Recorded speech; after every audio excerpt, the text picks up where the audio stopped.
मनोरंजक कहानियां वसीयत। मोहम्मद अली अपने इलाके के मशहूर व्यक्ति थे। खुद की कपड़े की एक छोटी फैक्ट्री थी, अच्छा घर और एक कार भी थी। जिंदगी बड़ी ऐशो आराम से बिताई थी अली साहब ने। लेकिन मौत पे किसका बस चला है। जब अंत समय नजदीक आया तो मोहम्मद अली ने सोचा कि अपने बेटे के नाम की वसीयत लिख दी जाए। अली साहब ने वसीयत अपने बेटे के नाम करने के साथ ही एक छोटा सा पत्र लिखा। वो पत्र अपने बेटे को देते हुए बोले कि बेटे, इस पत्र को तब ही पढ़ना जब तुम मेरी एक आखिरी इच्छा पूरी कर दो।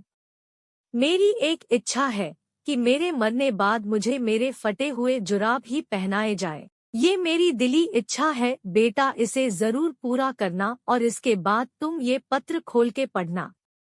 पिता के मरने के बाद जब उनके शव को नहला के लाया गया तो बेटे ने पिता के वही पुराने मौजे निकाले और पैरों में पहनाना चाहा, लेकिन वहां बैठे धर्मगुरुओं ने बेटे को रोका कि शव पर कफन के अलावा कोई कपड़ा नहीं पहनाया जा सकता। बेटे ने बहुत जिद की, तमाम उलेमाओं और मौलवियों को इकट्ठा किया गया।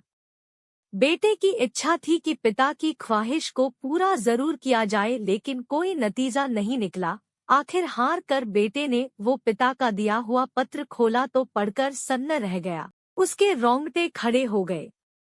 पत्र में लिखा था, मेरे बेटे, मैंने जिंदगी भर दौलत जमा की, फैक्ट्री खड़ी की, बड़ा घर बनाया और समाज में एक अच्छी पहचान भी है, लेकिन इन सब के बावजूद भी मैं अपना एक फटा मौजा भी साथ नहीं ले जा पा रहा हूँ। मैंने सारी फैक्ट्री और दौलत तुम्हारे नाम कर दी, खूब पैसा कमाना, लेकिन एक बात का याद रखना, एक दिन मौत तुमको भी आएगी और तुम अपने साथ कुछ ना ले जा सकोगे। अपने कर्मों को सदा ऊंचा रखना और इस धन को नेक काम और गरीबों की मदद में खर्च करना। बस यही एक पिता की वसीयत है और नसीहत भी। पढ़कर बेटे की आंखों से आंसू झलक आए। सत्य ही तो है, चाहे लाख पैसा इकट्ठा कर लो, तुम अपने कर्मों के सिवा इस दुनिया से कुछ नहीं ले जा सकते।